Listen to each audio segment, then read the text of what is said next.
Welcome to the FTN NBA podcast with your hosts, Adam Pfeiffer, Joe Metz, and Zac Graham. Presented by the FTN Network. Bringing you the analysis you need on breaking news, betting markets, and your fantasy lineups. What is going on, everybody? Happy Thursday evening. Thursday, April 7th. You're probably listening on Friday, April 8th. We are 3 days away from the end of the regular season as we approach the NBA play-in tournaments. A lot to catch up on. A lot of exciting podcast episodes upcoming these next handful of days and weeks. And a very special guest on today's show. You thought Zach would get off with boasting, losing the finals, and not having to hear about it. We're not letting him off the hook. So I am your host, Joe Metz, joined as always by my good friend, Zac Graham. Zach, how are you doing? And introduce us to our guest. I'm doing well, man. Obviously, this time of year in the NBA DFS streets can be a bit of a headache, but it's usually one that ends up being profitable, I think, at least for those hanging around the FTN NBA streets. So we've had a good week and a couple slates left to go till the conclusion of the season on Sunday. And, man, I guess the Spurs I'm waiting for them to put me hopefully out of my misery next week, that we just keep throwing ping pong balls into the Riverwalk. But, you know, I guess since they're there, I'll cheer for them next week. But I, of course, I have to start in on the Spurs. I'm just avoiding getting to this part because I got my butt absolutely whooped in the championship game. So let's bring Whami in. You know him as Whami in the Discord. So Whami, how you doing, man? It's good to see you. I'm good, fellas. How y'all doing? Good. Doing Appreciate great. you joining us. And I think what I appreciate more is your beatdown of Zach. He's been chirping way too much this season. I know it. Not once, but twice at least. That's right. That's right. So why don't you Zach, I'll let you obviously take the question segment away, but I'm curious, who did you in this week? Like, who carried Whami to the glorious W? I mean, to be honest, I'll let him get into it because, I mean, we'll talk about it. First of all, this is the first time that we've actually been able to speak, obviously not in person, but we've got video going right here. So just kind of like all the other members of the league that we had on earlier this season, I personally want to get to know Whami a little bit more before we get into the ass whooping he put on me. That's fine. Because there was a process to his victory. And it was frustrating for me on the waivers and such. So we'll talk about that. But Whami, as much as you feel comfortable sharing with our audience, feel free to do so. You know, I just kind of want to know a little bit about your background. I see you've got the Illinois State Redbird shirt on. Springfield, Illinois, you said before we went live here. So tell me a little bit about yourself, where you grew up, what you do now, and all that good stuff. Well, I was born and raised right here in Springfield, Illinois. I'm a middle school history teacher. Nice. And a high school basketball coach. Okay. Took 2 teams to state as an assistant. I'm not a head coach. I'm an assistant coach. So okay. I'll take 2 teams to state, 2 different schools here in Springfield, and do some training of some athletes and things like that. Illinois State, I had this shirt on because we went to one of their camps they have. Oh, okay. So, Okay. Not they do a good job, but you know, not the top tier. So yeah. But yeah, we went to one of their camps and they have a great summer league every year that we get involved with, and it's some good competition and everything like that. But that's me. I just try to be a light to some young students. Love it. And, try to win some money on the side. Yeah, absolutely. And that leads into my next question. But I will say, I didn't know before this that you were a coach, and obviously as an assistant coach the last decade myself, I'm pleased to know that we've got some other coaches. I know we've had some guys, Alan and some of the other fellas in the chat, do some coaching as well, but that's awesome to hear. You mentioned win some money on the side. Obviously you've been around FTN for a while now.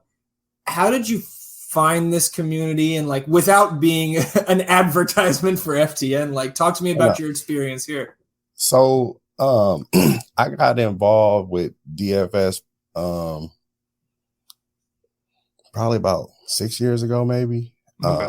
And I'm playing, my first thing I got on was Roto Grinders, you know, and I think everybody's thing. So I got on with Roto Grinders, got their subscription, and, you know, start learning a little bit, and then heard about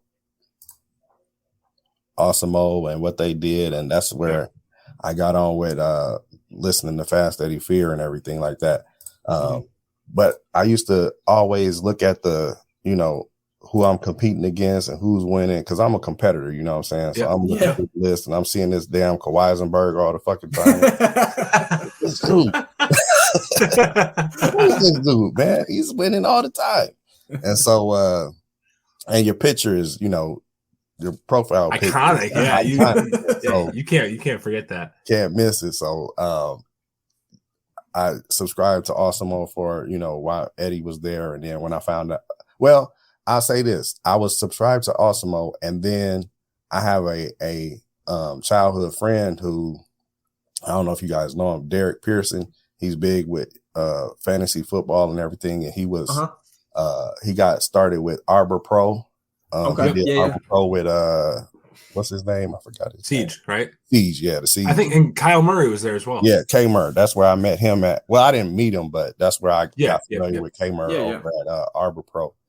And so my friend Derek kind of got me to go into there with them and everything like that. So I kind of followed them with what they were doing. And once Eddie came over here, that's how I came over here, and I met Kawhisenberg. I sent you a inbox, I guess you could say, through Discord. A while when I first got on, I was like, I finally met you.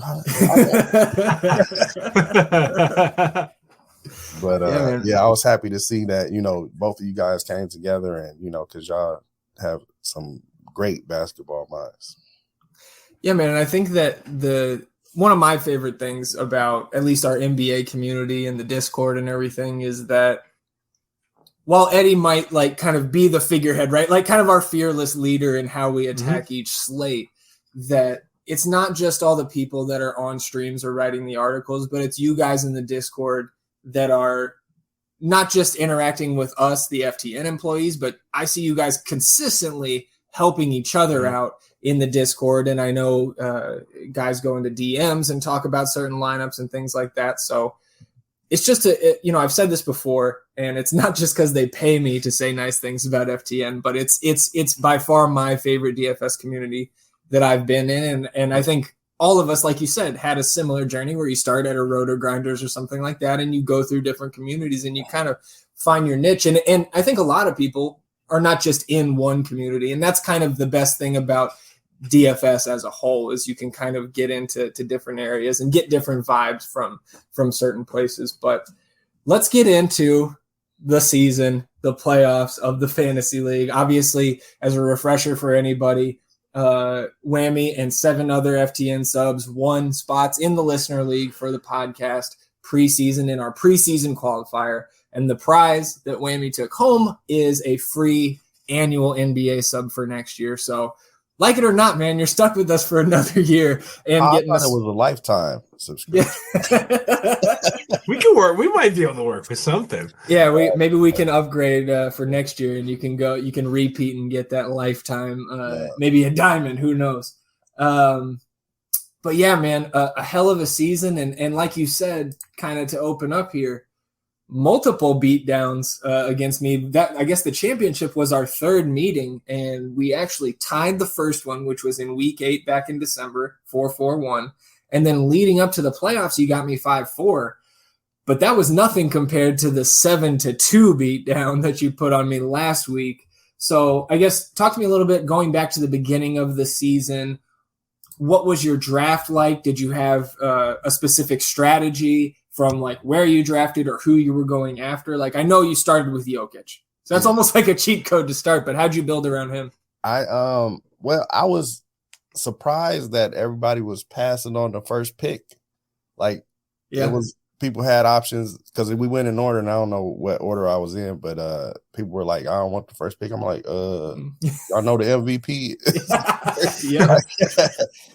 But so I was happy to get, to be able to pick the first pick and have Jokic. And then I think I got Jimmy Butler behind him, maybe. Mm-hmm. And Dejounte Murray was a huge pickup. Ooh. Yep. Sniped him from me. Darius, I knew you was after him sooner. But him and actually I had Poeltl too. Jakob Poeltl. I got him in there some kind of way. He's had a great year too. Mm-hmm. Yeah. And Darius Garland, he was huge. A huge pickup late, somewhere around there. And those are the guys who kind of carried me, through all the pandemic sit downs and scratches, rest days. I mean, it was a frustrating year for a lot of people, I'm sure, because there was a lot of sitting.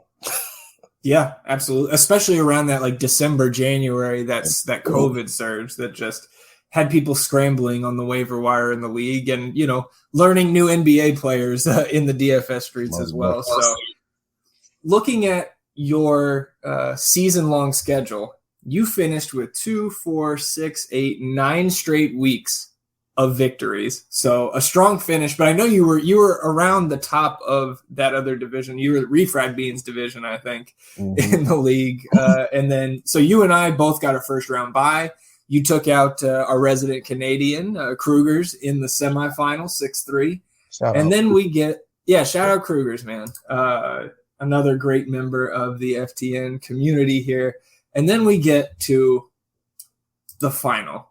And I think we talked about maybe in the Discord, I think on the pod last week, I mentioned, Joe, to you that I was down 8-1 already after the first day. And obviously there's a long way to go after that. But I'm sitting here on the waiver wire. I've got most of my fab money left because I didn't, I have to make too many pickups this year. But I'm looking at, who can I add? I need to maximize my games here to catch up, even after day one. And for like 3 straight days, Whami is just sniping me on every single guy that I'm going after. I have the transactions pulled up here. I put up like 150 from Malik Monk. Whami threw 175. I also think on that same day, I laddered my waivers and I went after Killian Hayes as well. He did another 175 on Killian Hayes. So I missed the 2 guys I tried to add for that day. I think it was before the Thursday slate. So he's got 2 guys. I have no games to play there. Then the next day I'm looking for Emmanuel Quickly. He outbids me on Quickly. He adds Moses Brown, who I didn't even see was a free agent on that day. So just top to bottom, the full week, ass whooping. So Whami, just congratulations, man. You took me down. I really thought I was going to take it all. So the first ever champion of the FTN podcast, NBA podcast listener league. Congrats, my man. Thank you. Appreciate it. It was, I thought that you had a lot of money because like your team was stacked. Your team was stacked and you didn't have to make very many moves throughout the year. And so I was just like, I got to go for it. I gotta, get who I get, and those are the guys I wanted because they were going to be getting those big minutes and everything like that. So I was lucky to get them. Yeah, man, you had the waiver wire down to a science there, and I just don't know why I didn't go bigger. Look at your budget, and maybe if there's somebody I absolutely needed, just throw everything. I really I fumbled that entire week, and you definitely took advantage. So again, congratulations, man. And obviously we'll see you in the league next year, and we'll continue to interact in the Discord and everywhere else. And, I hope everybody listening, got a little bit of a glimpse into to who you are outside of just the Discord behind the screen name. And I got to tell you, man, it was good to meet you and really good to talk to you. Good meeting you guys and love what y'all doing. And I just, I'm going to continue to be a member And, just love what y'all guys are doing. And I appreciate everything y'all done. Yeah, no problem, man. And you are welcome. Anytime you want to come on the pod, talk hoops, whatever you want, say the word, we'll have you on. You're always welcome. No question. Appreciate it. All right, have a good night, man. Take care. See you, brother. Shocker, another great guy that's a subscriber to FTN. I know, right? I feel like we don't miss with our subscribers. Everyone that's been on the podcast at the least has been phenomenal. Yeah. So it's really cool to hear. I always love hearing how people in the community come together and find a place, because obviously the way I got to FTN is different from you, but like similar to Whami, like I started DFS at some point in college. Roto Grinders was the first thing I found. That was like the mecca, and you just kind of pick one guy you follow them where they go, branch out once you get more familiar, things like that, and we all ended up here. So it's cool to see. But we have more NBA to talk. I need this Nuggets win tonight. They're at 47 wins. I have their over 47 and a half. And oh boy, games left. So they have Memphis tonight, and they have where did it go? I just had it in front of me. Dang it! They have Memphis and the Lakers. Well, hopefully they don't rest. Well, okay, but like you look at how locked up they are into their seed right now. They're not though. They got to win one. If they lose out and Minnesota wins out, I believe Minnesota takes the 6. Does Minnesota have a tiebreaker? Minnesota would need to they have a tiebreaker. have to if the Nuggets haven't clinched yet. Right? You're right. That's a good point. Yes. So okay, then I will feel pretty damn good that Jokic plays against the Lakers and all three of their stars are shut if they don't win tonight. If they don't win tonight, which is a very winnable game against Memphis. Yes. Yeah. So as we're talking about top 6 seeds, let's just dive right in. East especially, big game right now between Boston and the Bucks. Half a game separation, and again, we're recording. It's the third quarter of this game. Obviously, everyone listening already knows what happens, but at the time, half game lead for the Celtics over the Bucks. 2 through 4 is a half game separation. Heat have a 2-game lead for the 1 seed. With that said, the Heat have the 4th easiest remaining scheduled games against the Hawks and the Thunder, or excuse me, the Magic. So, by all intents and purposes, Heat are likely going to be your 1 seed.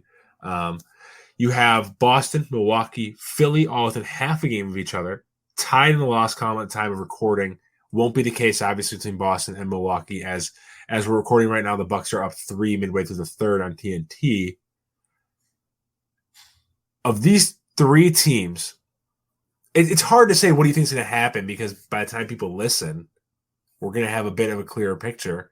But you have to think both Boston and Philly want to do everything they possibly can to avoid the 4 seed right now, knowing that they have key rotational pieces that are not eligible to play in Toronto. Because Toronto being a game and a half up on the spiraling Bulls, I have a hard time seeing them slip to 6. It's not going to happen.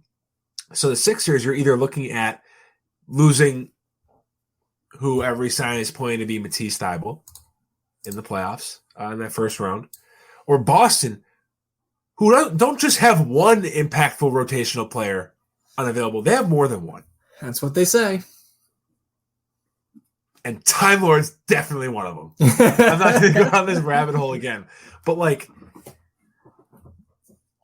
what team do you think needs the 2/3 seed more between Boston and Toronto? All things considered, how hot Boston is, the star power that Philly has. So you mean who needs to get to avoid the 4? Who needs to avoid the 4 more? Correct. Yeah, I think it's Boston, because I do think it's Time Lord is one of them, and which is a big piece. Yes, I mean he's out anyways, but that PR protection, man. The rumor is that it's the other one is Jaylen Brown. Which if you don't have Jaylen Brown, I'm not saying you're out, but if you don't have Time Lord and Jaylen Brown, That's the thing is then you are relying much on of a chance. No, because the thing is you're relying on Jason Tatum to get you 35 plus on the offensive end. Because at that point, by default, Marcus Smart is your number 2 on offense. Because they'll probably continue to pull Derek White off the bench. Albeit he would probably offensively turn into more of a Jordan Clarkson role offensively. Phenomenal defender, we know, but like volume-wise, Jordan Clarkson in terms of scoring. that's what I mean. I had to really put that disclaimer out there because, dear Lord, they're not even the same stratosphere defensively. But like, you got to imagine someone like a Peyton Pritchard will all of a sudden get 20 plus minutes in the playoffs because of his scoring ability. The pressure on Al Horford's 34, 35-year-old body would be insane. It just gets really sticky. And I like, Boston is a team that before they climbed up so high, before they got so hot, I was like, I do not want the Bucks to play Boston in the first round. That is not a team I want to see in the first round. But now, if you're Toronto, you're like, let me play Boston. Yeah. Right?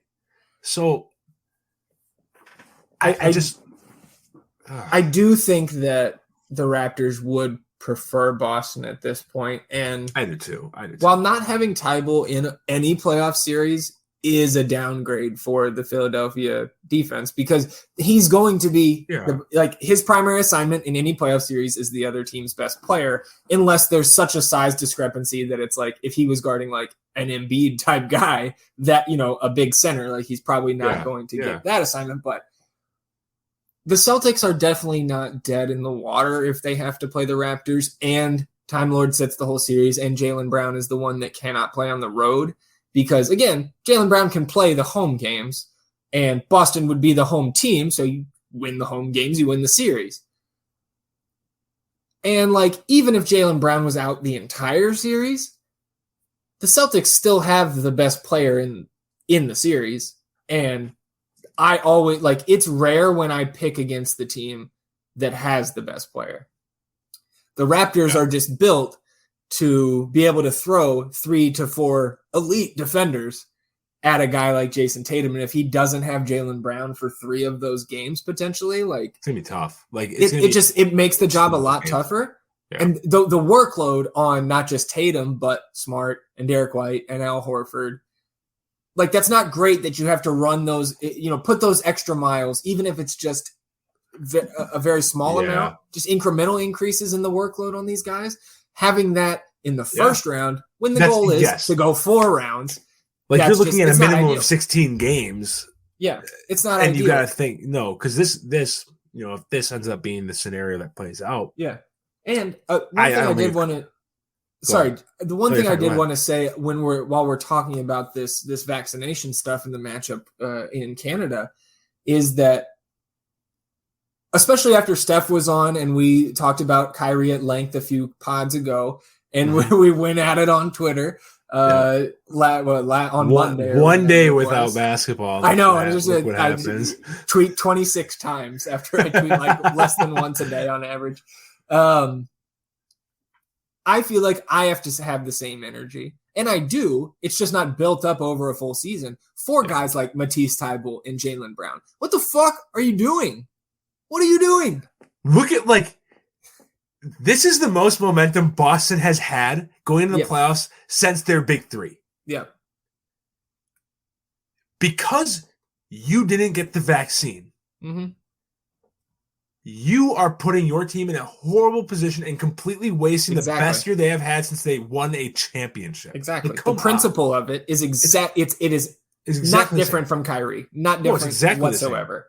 The only reason Kyrie was put in the spotlight and treated differently was the New York City mandate. And because he was open about it too. Sure. I just again, it's not, I am criticizing these guys for the choice to not get vaccinated. I am too. But I'm also not saying that they have to.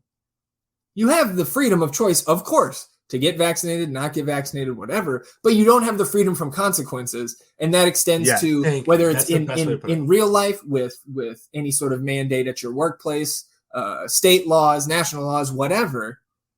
But most importantly, in this scenario, you're fucking with your team. You are letting your teammates down by not getting the vaccine that they all got. And I imagine to achieve one common goal that you claim to be bought in on. Exactly. But you're clearly not. And that's my biggest problem with guys who are not vaccinated in the league, because if you are, to whatever degree somebody thinks, it's a non-zero amount that you are fucking with your team's chance to succeed to the level that you should and achieve as much as you can as a team and as an individual. If you're missing playoff games as a young guy, a young star in this league, as like Jaylen Brown, and again, I'm focusing on Jaylen. It's a rumor. He could very well be vaccinated. But Matisse Thybulle, obviously to a lesser extent in terms of his stature in the NBA world, the way people think, if we had Steph on here, he'd be like, who gives a shit? Steph. I'm in the same Matisse camp. Thybulle is trash. But he's not trash. I know. My thing is, he's overrated. I don't know. I think he's properly rated. He's not a good offensive player. Nobody says that. I don't think he's an elite defender. I don't think he's elite. Elite? I don't know. I'm saying like all NBA defensive player. I don't know, man. We'll leave that for Monday. We'll talk. When we do our awards pod. Great. But I mean, I think you can't say that he's an average defender. He's above average at worst, and I think he's in the elite category on the wing. And the fact that every time I watch Philly, obviously Embiid, great, so fun to watch Embiid. Especially Philly games are fucking awful to watch, by the way. But awful. Matisse Thybulle, dude, every time I watch him, he makes at least one defensive play. Where if I was in the stadium, I'm getting out of my seat. See, like he is making me excited with his. He runs into the back of someone trying to steal the ball and follows him. That's what I see when I watch. Okay, but that happens with guys like that. No, I know. It's the same principle as people clown Giannis for getting dunked on. Well, he's a defensive player of the year because he challenges shots at the rim. You're going to get dunked. I get it. It comes with territory. That's more me trolling than anything. So let's move on to the play-in for the East, because like the play-in teams are locked.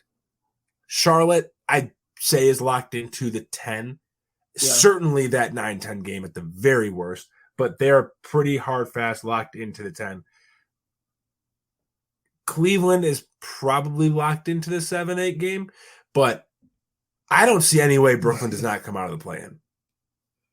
Yeah. Right? Like there's no way they're losing 2 games. In the East, I mean, I'll say this, and I said it on the DFS stream on Thursday afternoon. Who is anybody scared of this team right now?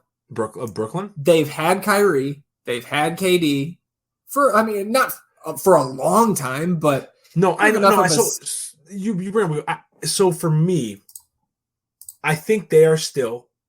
I do in a 7-game series. I think they're still the biggest threat to the Bucks in the East. Maybe, but I'm not scared of that threat. Like it's hard for me to kind of like act as if those two statements are mutually exclusive, but they are. What scares me is the game on Wednesday where they were getting absolutely dog walked by New York for 3 quarters, and then you look up, they're down 21. You look down at your phone, you look up again, they're up 3. Literally within like 6 minutes.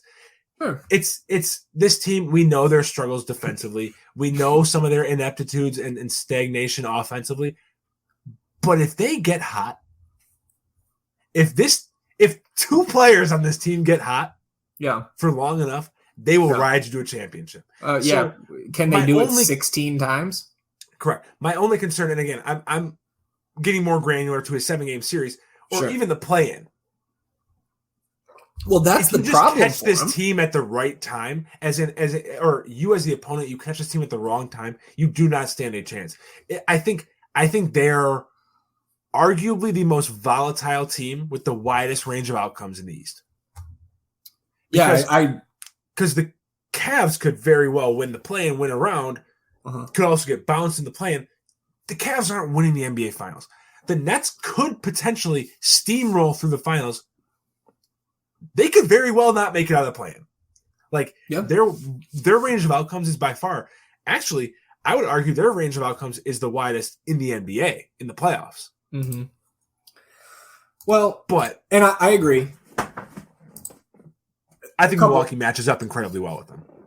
from a personal. Yeah, I mean, I'm absolutely taking Milwaukee in a matchup of those two teams as things stand right now.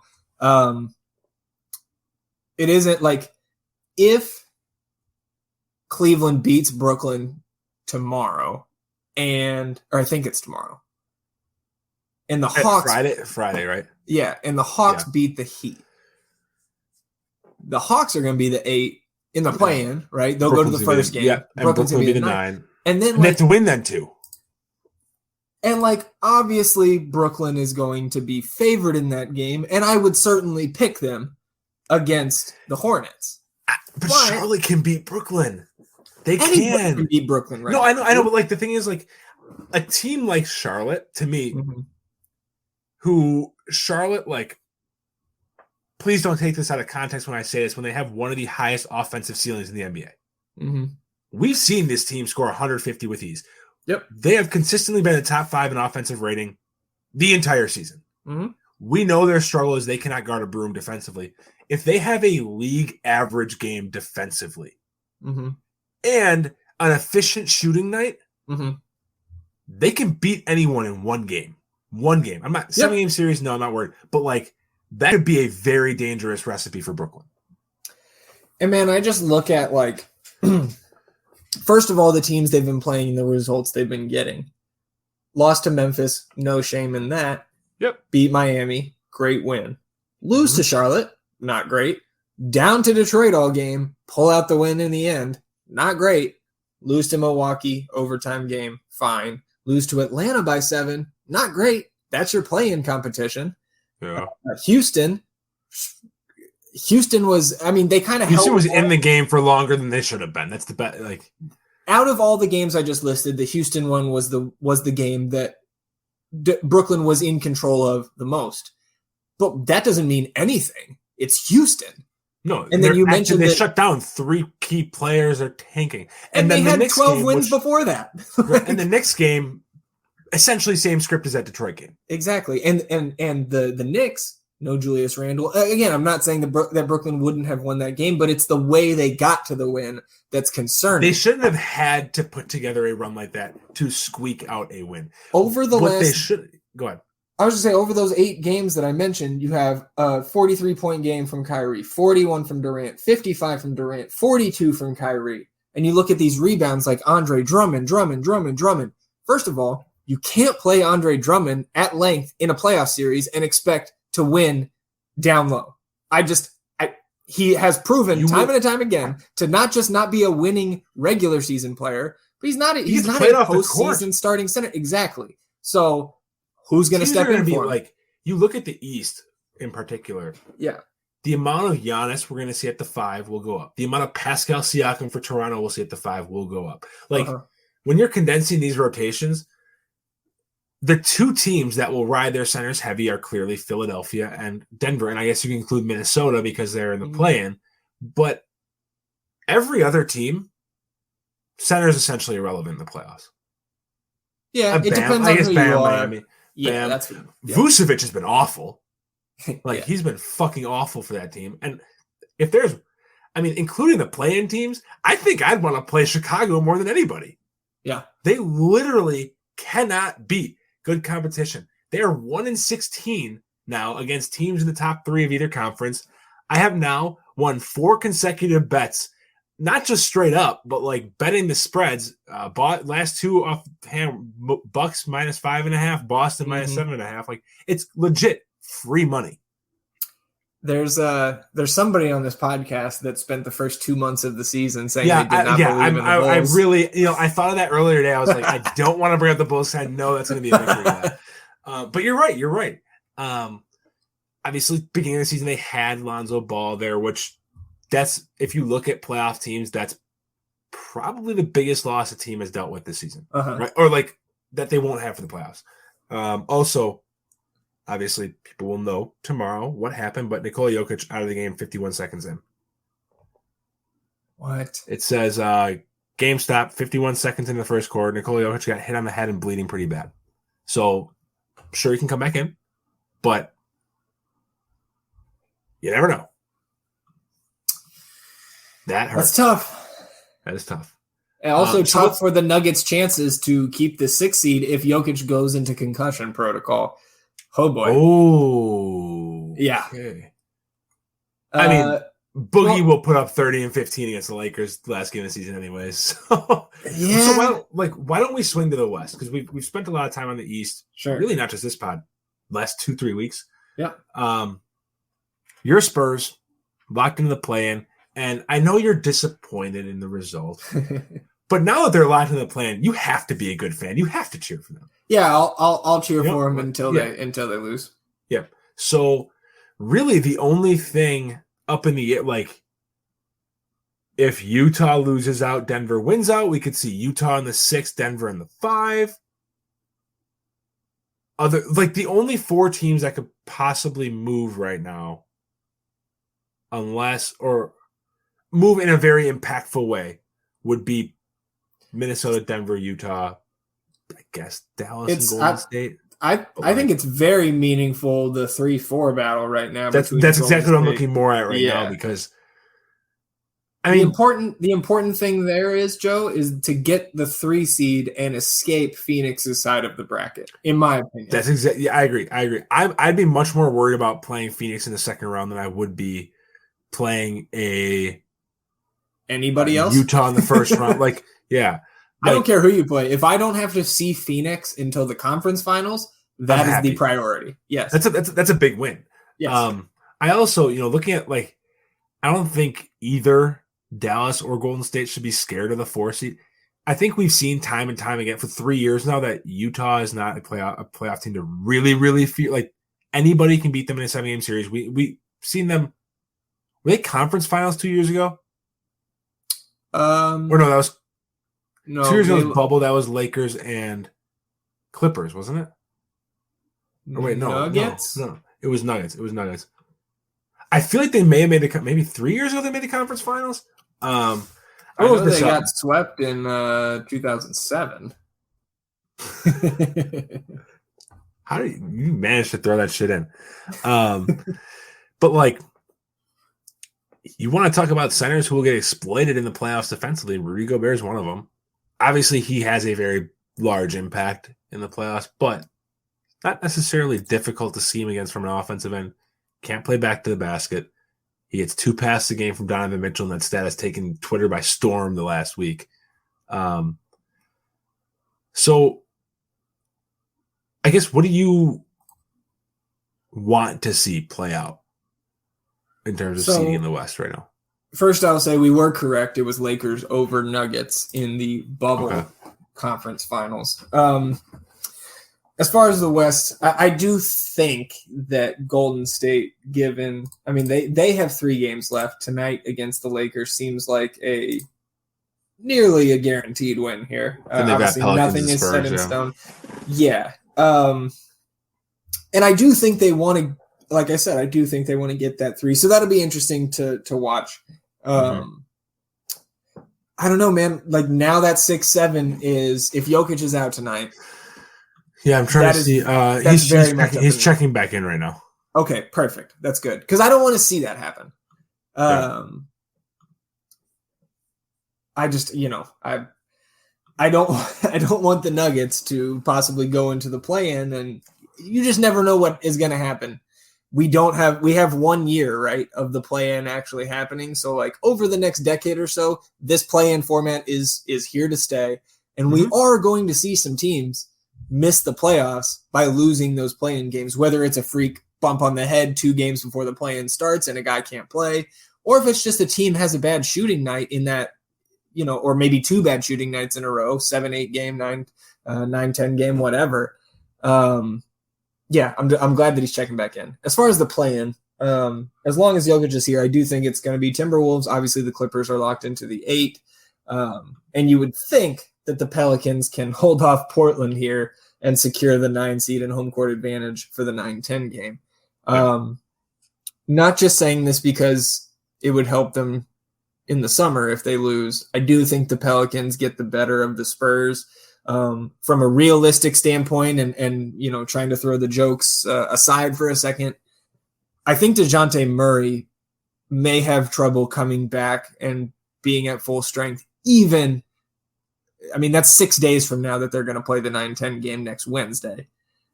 The fact that he's missed, I think, 4 games in a row now. 2 days ago said he had lost like 7 to 8 pounds from this non-COVID illness and is like really under the weather. Obviously, we don't have an update. He could be on the up and up now, but he missed the game tonight and was ruled out very early. I think last night was ruled out. So if DeJounte Murray is not at full strength and this Pelicans team, by all accounts, will be, they're going to have CJ, they're going to have Ingram, they're going to have J-Val and the rest of their depth pieces. Larry Nance is back now and working his way into that rotation. So I do think the Pelicans pull off that win at home. I would actually take the Clippers over the Wolves in the 7-8 game on Tuesday. They have a lot of guys on that team that have been in big games before, big playoff series. And while they don't have a ton of championship pedigree, I do think that those guys will flourish in a 1-game playoff.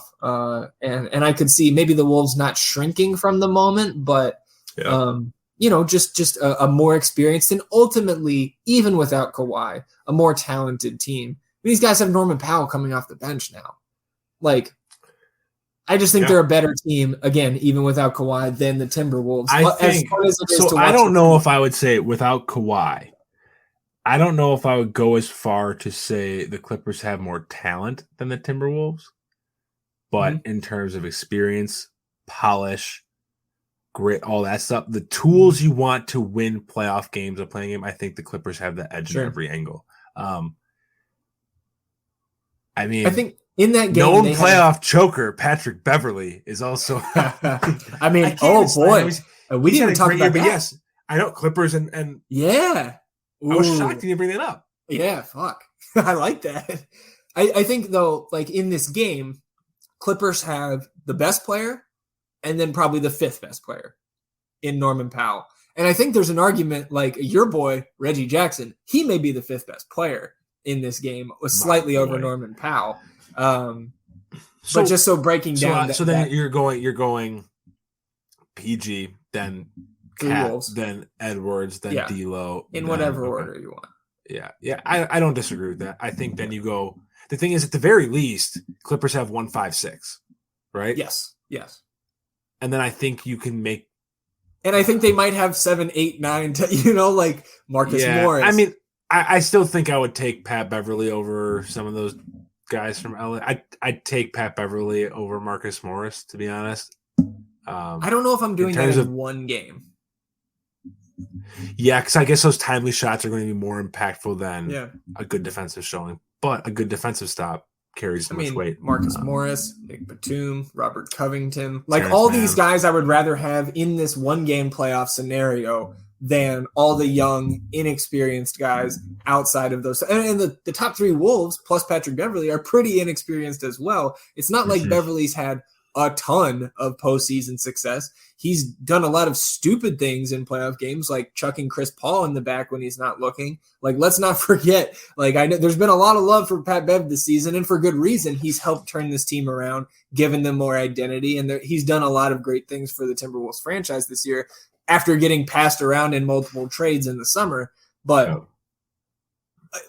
my money, if you have over under half stupid, idiotic things that Pat Bev does that gets him ejected or suspended, maybe not in this 1 game, but in a playoff run, even if it's just 1 series, I'm taking the fucking over, man. He just has too long of a track record of doing stuff like that. Yeah, I mean, look at how he ended his season last year. Remember the push on Chris Paul and that's they were what I just walking said. back to the ran through his tunnel? back. It was ridiculous. It's not, and the thing, it's just out of frustration too. It's not that they got chippy in the game. He's just pissed he got beat. That's it. It's immature. So that'll be fun to kind of watch over these next few days. A couple other things. Let's do predictions on the plan, because next week, if we're going to do awards and all that, let's just say the East is as it stands now. Cavs and Nets in the 7-8, Hawks and Hornets in the 9-10.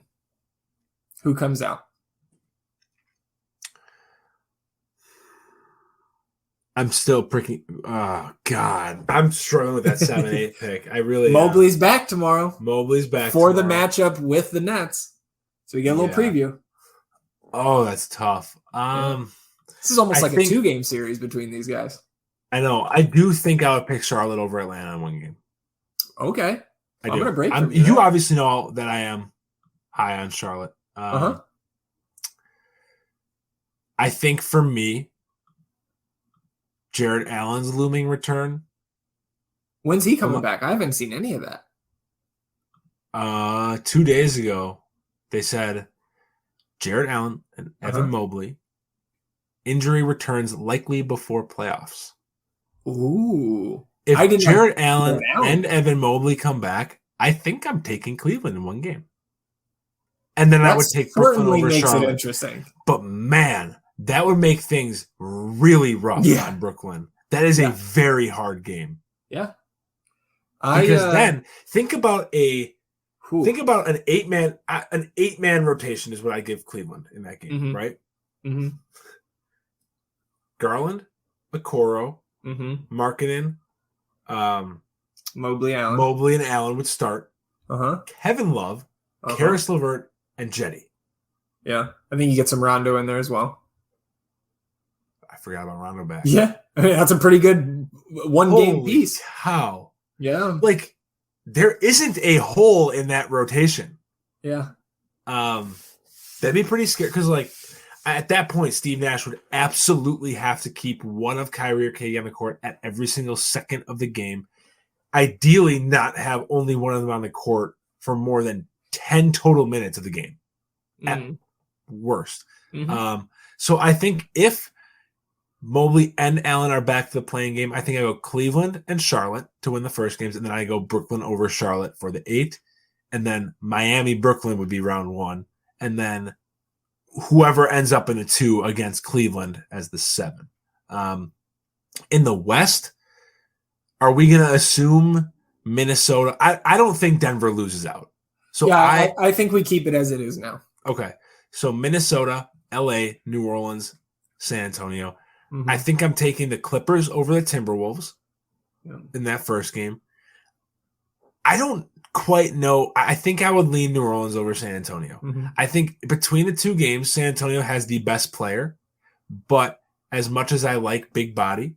Fuck, I didn't think about that. San Antonio has the best. Yeah, I didn't think about that. But then McCollum and Ingram are stratospheres above Keldon Johnson. Like, and Jakob Poeltl. Don't do that. How many of those guys have a gold medal? Shut the fuck up. Shut up. Like, CJ McCollum and Brandon Ingram are stratospheres above anyone on the Spurs outside of DeJounte. I don't know if I'd take J-Val over Poeltl. I think two-way, I think Poeltl's the better player. I think J-Val is much more polished offensively, but he's also used much differently offensively. So that's tough. But I think the thing is, I think in a game like that, one game, you have to weigh clutch factor. You have to weigh who's been there before. I think I do take McCollum over DeJounte in that game. How about Popovich versus Willie Green? That's got to be a pretty big advantage. Yeah, it is. It is a big advantage. It's not a knock on Willie Green. No, it's not. Willie Green's been great, and he's clearly one of the best player coaches, as in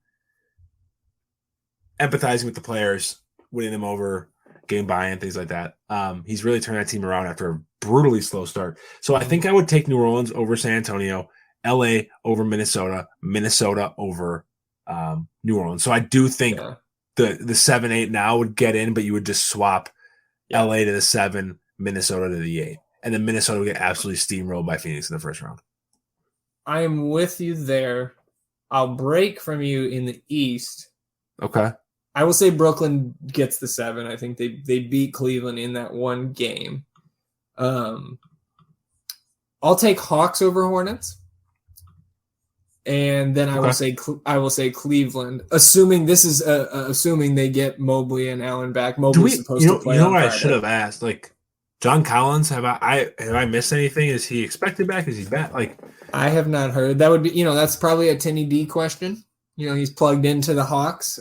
He made up the nickname for him, the Baptist, which I thought is one of the best nicknames I've heard. It's fantastic. It's a fantastic nickname. Just the And then I'll take the Cavs, assuming they get Jared Allen back. If they don't get Jared Allen back, I do, because it's a very slight lean with me with Jared Allen back to Cavs. I think he'd be the difference maker where I think I would go. Oh man, all I know is I am jacked up for these playoffs. So I just love the playoffs in general, but like these playoffs are going to be awesome. Right. And like, think about it. You and I have been watching basketball for 20 plus years, like and dedicated to the NBA. When's the last time we've had this much just uncertainty? Like, there are so many. For sure. What's up? In the East, for sure. I think there's like, on paper, there's a lot of clarity in the West. Historically, teams that are this much better than the rest of the field, like Phoenix is, or teams that win that many games in a season. On paper, Phoenix should roll through. Yes. On paper, Phoenix is going to be in the final. But I don't think it's going to be as easy as we think. Number one, Chris Paul, and again, we'll talk about this in the playoff preview next week. Yeah. Chris Paul, when's the last time he went through? I mean, obviously, last year he went. He missed 4 rounds of games. Went through 4 rounds for the first time ever. Yep. Still injured at least once. Right? Injured in the first round, dealt with that the rest of the way. And Western Conference Finals, dealt with it again. And then he played the finals, but he wasn't 100%. Dude, the season is obviously a marathon, but so are the playoffs. And like Chris Paul, every year that he gets older, the likelihood that he stays healthy throughout the entire playoffs does not increase. Yeah. So like I think we're going to as the Lakers lineup comes in here. THT, Monk, Reeves, Stanley, Dwight getting the start. Gross. Interesting. Monk's over on points quick. I think we're going to have a lot of revelations in the Western Conference side of the bracket. I think Luka, I've made it known. I think the Mavericks are winning a series, at least one series. And I think if there's any team that the Suns do not want to see in the second round, it's the Mavericks. Because you have like the Suns, fantastic defensively, both individual players and as a unit. And we saw that last year. Like I vividly remember multiple clips, the mic'd up segments or whatever, where they had Ayton mic'd up and he's commanding the defense. And I really thought he took that was awesome. Took multiple he's steps. 22? Yeah, he was awesome last year. But like, dude, again. He had the knockoff version of the Valley-oop. Yeah. Okay. I had this. I put a lot of weight on having the best player. It's why I stuck with Bucks in 6 when they were down 2-0 in the finals last year. The Mavericks have the best player in a matchup against Phoenix. They do, straight up, no argument. Devin Booker is not a better basketball player. There's no argument than Luka Doncic. There's no argument there. And if Luka puts on the same type of performance we've seen in the 2 previous years against the Clippers, I think it's fair to say, with the way they've performed over the last 2.5 months, that he has a better team with him this year without Porzingis. The way the team is structured now for Dallas is better than it has been the last 2 years, especially defensively. And that is the second round matchup that I want to see the most, because I think it will be the most entertaining from just a pure basketball perspective. Mavs, Suns, second round. So that'd be cool. That'd be a very methodical series. Yeah, I mean that would be slow pace. Carlisle versus Monty Williams is a very great chess match. Dude, 2 legendary point guards, and I'm using legendary with that legendary is attached to Luka's name for me now. As long as he stays in the league. I don't disagree with that. I really don't. He's going to be one of the best basketball players in the history of the world. He plays 3 more years at this level. He's a first ballot Hall of Famer if he retired. Yeah. I mean, I think he has to. NBA Hall of Fame. I think he has to get an MVP in there. I think he's not going to get a title. I'm assuming if he plays this level for 3 more years, he will have an MVP in there. I've picked him 2 years in a row, so I'm probably going back to the well next year. Well, if anything, think about it. Like, LeBron's not winning another MVP. Mm-hmm. Steph Curry's not winning another MVP. I don't think Kevin Durant will win another one. I don't think James Harden will not win another one. So then you're looking. It's really, for me, the next 3 years are Luka, Giannis, and Jokic. LaMelo. I don't think Embiid. This was his chance, and he lost it. Yeah, I think he's back in the mix next year. My issue with Embiid is like, Giannis is still improving more year over year than Embiid is. Sure. Jokic is still doing the same. And Lord knows, Luka is going to continue to improve more year over year. So, like, Embiid repeats this season again next year, hypothetically. Sure, in a vacuum, it might be an MVP caliber season. But if those other three continue to improve, it's not even going to be a competition with Embiid. So it's the year over year progression that I don't think Embiid has as rapid of a rate as the others do, relative especially to how I expect his body to, I don't want to say progress, but just continue to adapt and maybe fail to adapt to a longer NBA career as his acuity and his age increase. Now, and when I got a little long-winded about like Luka's MVP stock, and you look at if hypothetically Jokic wins this year, which I think he will, then you're going to have voter fatigue working against Jokic next year. You're going to still have voter fatigue working against Giannis, where Luka's going to come in with an inherent edge because he hasn't. The NBA, you know as good as well as I. The NBA loves to pass the torch, and this would be Luka's quote unquote time. So I completely agree. I've been on the Luka train. I'm not on the Luka train when it comes to comparing him to Giannis. Sure. But I'm on the Luka train. I picked him last year to win MVP as well. Not this year. This year I did pick Giannis, and he's in the mix. I don't think he will. I think he has a better case than Embiid. But the thing about Giannis is it's no fault of his own that he's not going to win the MVP this year. He's on a better team than both of those two in terms of just the talent on the roster. He's playing his permanent production's incredible, but like these two are just having historical seasons. Jokic, especially Jokic, particularly. Yeah. So we have a little less than 10 minutes left before we have to head out. So I know you sent over a list of quick hitters that have happened in between the interim. So speaking of quick hitters, we're going to talk about the opposite quick. It's taken Danny Green 3 years to receive his ring. From the Raptors. Correct. Yes. From the season that I have forgotten about. But Danny Green, 3-time champion, right? Lakers, 3-time Spurs, champion. and Toronto. And here's a question for you. He's what Jay Crowder thinks he is in terms of impact on winning. But go ahead. So Danny Green, obviously since the bubble championship he won with the Lakers, he became the 4th ever player to win 3 rings with 3 separate teams. Can you tell me the other 3? LeBron won. 3 teams, 3 rings. At least 3 rings with at least 3 teams, yeah.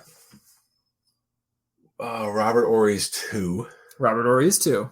Those are the easy ones. I would not have gotten the 4th one, so I will not hold it against you. I need 2 more, right? No, just one. So it's Danny. Oh, LeBron, sorry. Horry. Danny, Horry, LeBron. Yeah. Let me think here. Let me think.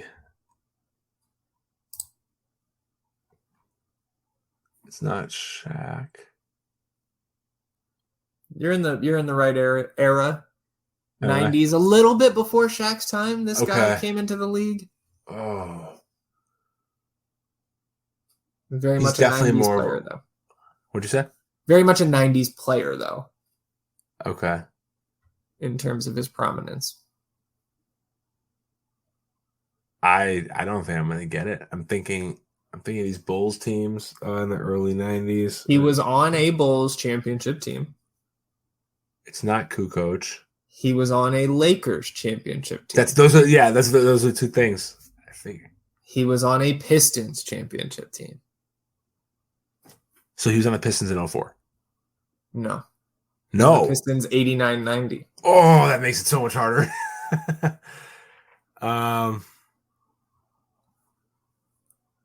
It's not Joe Dumars. Who is it? I'm not going to get it. John Sally. 4-time champ. 2-time with the Bad Boy Pistons. 96 Bulls. 2000. I guess I completely Lakers. blanked that he played for Detroit early in his career. Oh yeah, I mean John Sally was a Bad Boy Piston.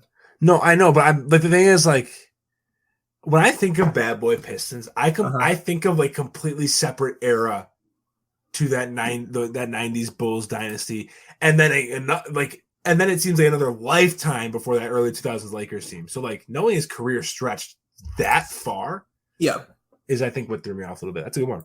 I mean, he was John Sally, to be fair. So played only 17 regular season games for Chicago in 96. Did play 16 postseason games, but in a minimal 5-minute per game role. Then was overseas in Greece in 97. Retired for 2 years. Came out of retirement to play half the season with the 2000 Lakers. Appeared in 18 of the playoff games. I believe that's every one. 4 minutes a game. So very small role on those teams, but rings nonetheless. Yeah, doesn't matter what your role is when you're rocking the hardware. Yeah. So a couple minutes again. So Lakers, you summed it up. Yeah, dude, it's just, can we just take 15 more seconds and dance on their fucking grave? Because fuck the Lakers. I know that every Spurs fan feels this way. They've caused us so much pain, especially in the early 2000s. As a diehard NBA fan, it's gratifying to see a completely assembled team completely fucking backfire. Yeah. Like, we talked about this, how Brian Windhorst has accurately for years described LeBron as a franchise ruiner. That's a very harsh term because he brings wins. His win ruined when he leaves, but he leaves these teams in shambles. Mm-hmm. Like the Lakers went from having a plethora, like a very good farm system of young assets: Kuzma, Julius Randle, Brandon Ingram, Lonzo Ball. Imagine if all those guys were on the same team, they'd be pretty good. Austin fucking Reeves.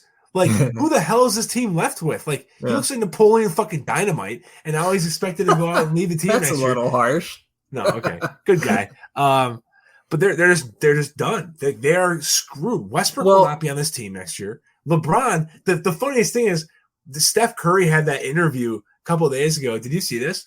So I saw something about that. Oh, it was funny. I don't know what it is. LeBron, you know how LeBron goes up, covers his face, and talks. I don't know if he didn't fully cover his face, but he's like, hey, I want to team up with you at some point, blah, blah, blah. Steph Curry didn't answer him. They asked him about it in an interview, and he's like, yeah, I'm good on that. Wait, what? Yeah. Hold up. Wait, did they have audio of LeBron saying that? I have to find this. Hold on. I'll send it. I'll send. Well, I'll look at it after the pod. Yeah, that is fun. Yeah. So 2 minutes left. Let's get these quick hitters out of the way. Jokic, verge of starting a new club.